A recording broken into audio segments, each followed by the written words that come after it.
Hey everyone, so I am doing a Nintendo retrospective for their 125th anniversary.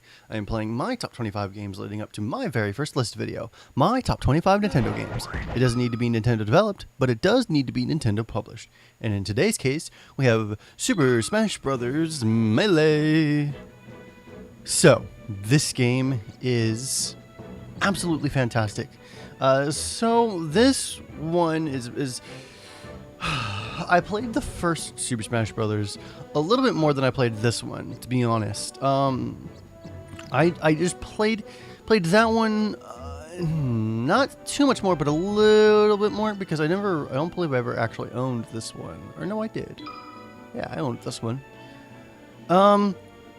And it was, the first one was more like a party game versus like, it really didn't feel, it felt like a fighting game, yes, but it was really just more like a party game. It wasn't until this one where, you had your regular matches, obviously, you had certain event matches, special Smash situation matches, stadium events, and then you had like a very much expanded, you had very much an expanded versus mode.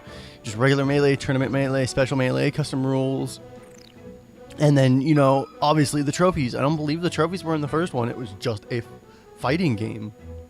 So the fact that you had, a lottery all of a sudden, and then you had a collection of trophies for you to look at, like that's this is a big draw of the game. There was an interesting collection standpoint to this game all of a sudden, and I really liked it. It made it feel more than just a fighting game. Kind of the way, what was it? Soul Calibur 2. That's what I was thinking of. It's when they, they added Link into it, and they did Soul Calibur, Soul Calibur 2. Words. And they did more than just the fighting. They did that whole arena section. It was very, very much reminiscent, no, like an adventure mode. You could take your characters through like this cool dungeon, and it was very much more than just a fighting game. And in the same way that they did this, this is Link in the Mushroom Kingdom, but it's not like it's not like a platforming game in the sense of, this is Mario and Luigi, and we're just having all of our other Nintendo characters have fun. And no, it's more of just a fun little side thing. But it works. That's the thing. It really works. I can still bounce on enemies like you could in Super Mario, but it's not that's not the point. It's not that accurate type of game.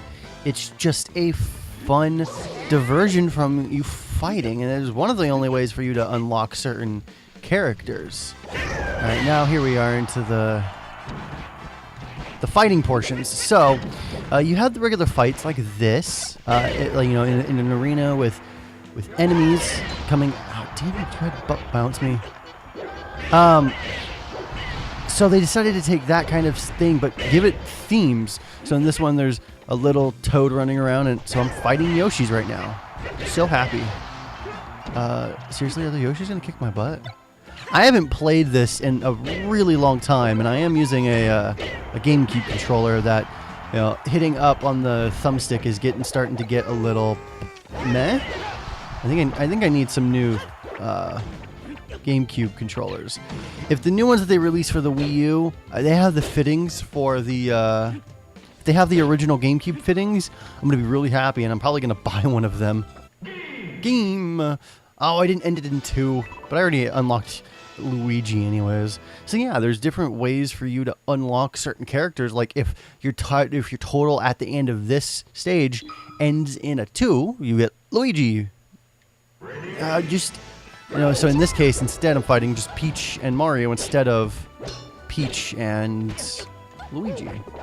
So yeah, just this game, you didn't have to be good at it for you to have fun, and that's the thing. Now, I'm not into the competitive nature of this game whatsoever. I mean, I'm okay. when I played with my friends and my family not too long ago. You know, not to brag, but I won most of the matches. 50% of the matches, which, okay, maybe it's not most. It's about half the matches. But that's the thing, you know, if you want to take this game into like a very deep competitive level, you can. There's the side stepping and the air dashing and all that fanciness, or you could just fight. And that's the thing. It's one of those games where it was when Nintendo started to also kind of do some sort of casual stuff. No, but this was, I mean, obviously this was the beginning of the GameCube, and well, a lot of the casual stuff came near the Wii timeline. And so most people would probably say that this isn't a casual game, but it very much is. You just pick it up and you start. At its heart, it's just a party game, which at their hearts are slightly casual. But it's one of the only casual games I think that can also be turned into something extremely competitive. And not many games, especially casual games, can say that they do that. Not many regular games can say that they do that. That, yeah, we just made our game and it has to... Oh, damn. It also happened to be competitive. Like, Nintendo didn't want this game to be competitive. I mean, they were making sure that it didn't go to Evo and all that good stuff. It wasn't until recently where they embraced the competitiveness of the game. And so it's fun to see a game that can easily have such wide... that can cast such wide nets for groups and audiences of people. It's kind of refreshing. You know, if you have an RPG, you... Let me get to the Pokeball. Damn it! Take my bomb. What the hell?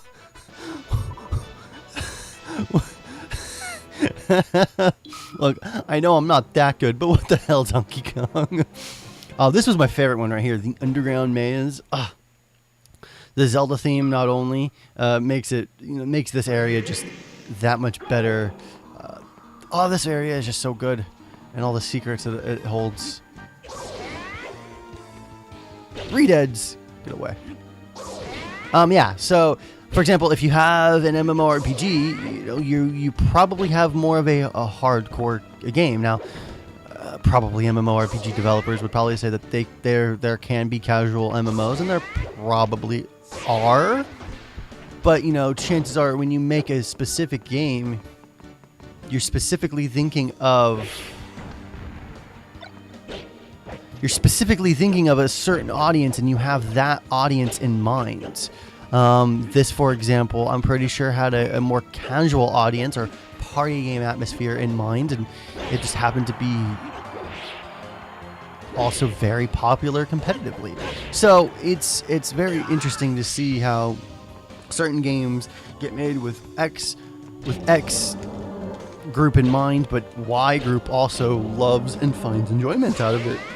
It's very fun to see that, because as a developer, obviously you don't want to say, no, only this group can enjoy our games and that group is not allowed to. But at the same time, you kind of, I don't want to say cater, but damn, I completed that really fast.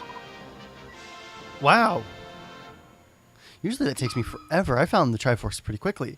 I believe it's kind of randomized, the Triforce there. Well, whatchamacallit? Yeah, so obviously you don't specifically go, you're not the audience that we were looking for. So you're not allowed to play our game. Yeah, I couldn't move. What the hell? Peach? No, Zelda. Zelda's kicking my ass. It's been a long time since I've played this, guys. So I'm sorry. It has been a while. There we go. Give it a little bit of offense. Come on. Yeah. Right. So as a developer, obviously you want as many people to enjoy your game as possible, but you also don't want you also kind of have an audience that you're aiming for. You put in systems, you know, if like if you're making an RPG, you put in specific systems because the people who like RPGs are gonna like that system. It's a little bit more complicated than that, but your target demographic. Let me use the Barbie games for example. Anybody could play those games. Honestly, anybody could play any game. But you know, they were directly targeted to a young girl demographic in the 90s.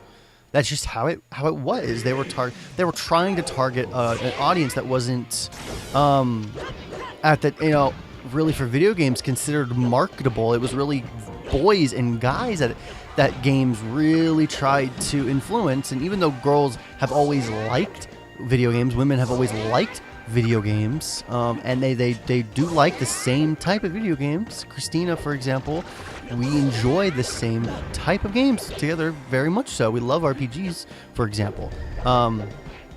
They were just trying to target and make a game specifically for that audience. And it's the same for sports games, for example. I hate sports games. I am not that target demographic for a sports game. I am a white, unathletic nerd.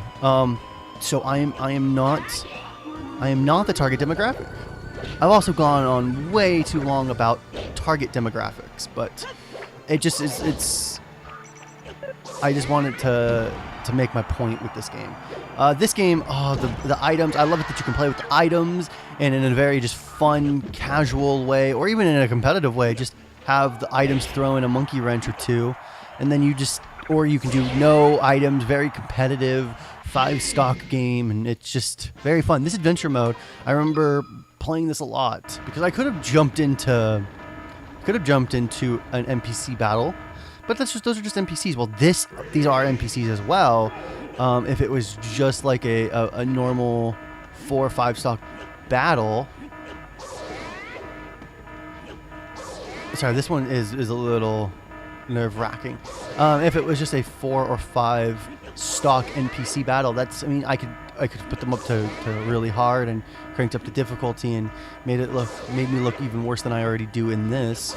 But this, if you're alone, at the very least, had some sort of value to it to play by yourself with just the NPCs. It kind of gave you a story where a story really wasn't. And they expanded on it way more in Brawl, for example, but they did really well in this game. This was the first one that it started on, and hopefully it carries over to Smash Bros. 4, which is about to come out. The 3DS version came out, and we already saw that it carried over a little bit over there, but I hope that it carries over to the Wii U version, because I'm probably just going to get the Wii U version, if any version, and not the 3DS version. Though I might, if I can pick it up on sale at a later date, only because some of the game modes in the 3DS version look really cool. Okay, damn it.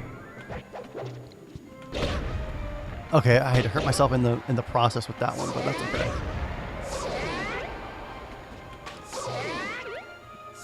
Go over there, Kirby. See, I'm not that bad. So yeah, this game, nostalgia. I played this game in high school when after it came out. Oh no, this is way after it came out. Never mind. 2003?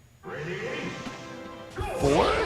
No, 2004. It was definitely 2004, 2005 time that I played this game a lot.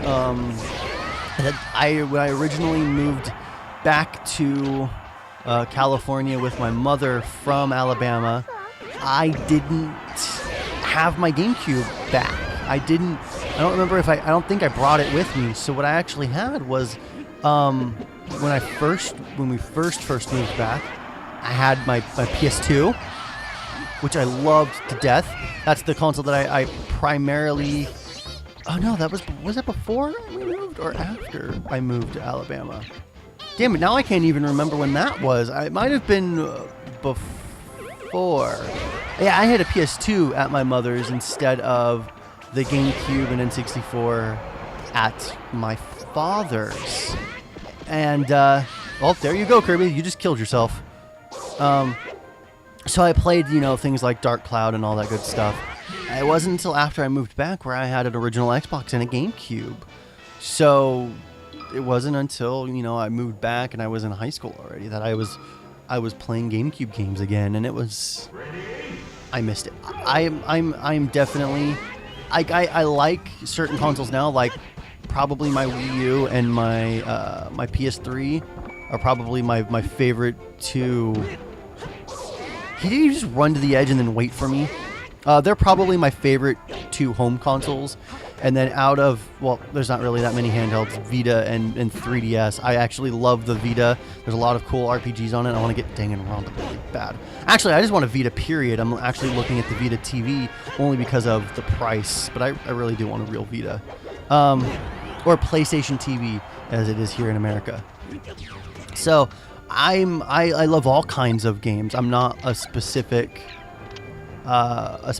kind of video game player. Like I'm not a fanboy, I guess you could say. I'm just a fan of video games in general. Stop running to the edge.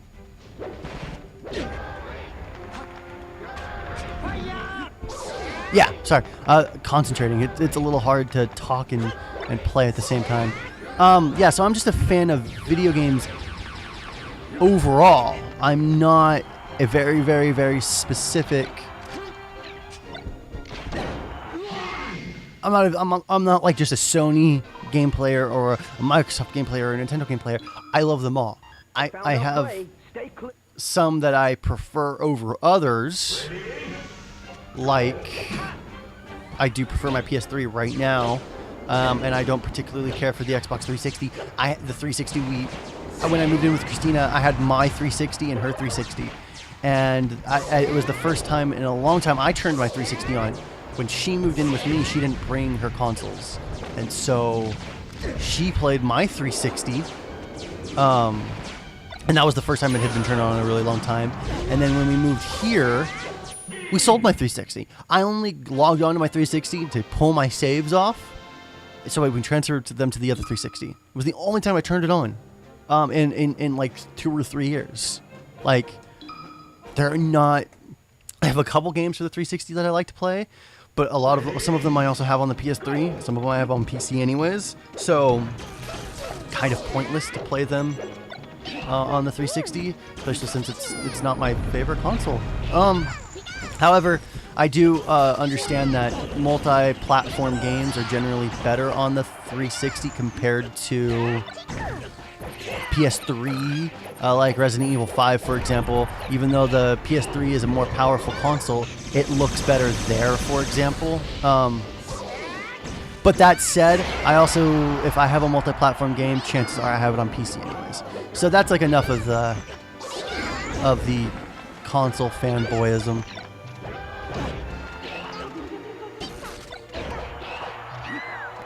Come on. I'm trying to concentrate. There's too many Pikachus and Pokeballs around. These are my favorite things to pick up in this game. The Pokeballs, they are 100% my favorite item. I like that the new Smash Brothers game is going to have a Master Ball option so that you know when you're getting... Damn it, I was trying to get one of the Chansey eggs. So that you know when you're getting one of the very rare Pokemon. This is cool.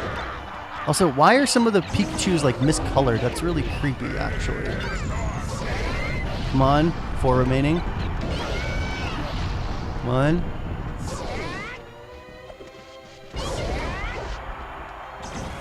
Now I'm just fighting a regular Pikachu who is going off the edge.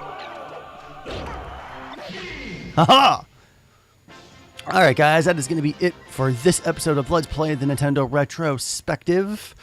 If you guys like this episode, please consider subscribing, thumbsing up, and sending it to your friends. I would greatly appreciate it. And if you do happen to subscribe, you get to see the rest of the series as it gets released.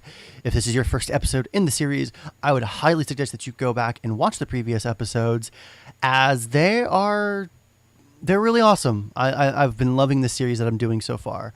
A lot of fun. My list video, I did want it to come out on Nintendo's birthday, but unfortunately, it doesn't look like it's going to be able to. I'm still having some trouble writing a script. This is the first script that I've ever tried to write. So I have all the footage that I've been capturing, which is the footage that I'm going to use for the list video, but I don't.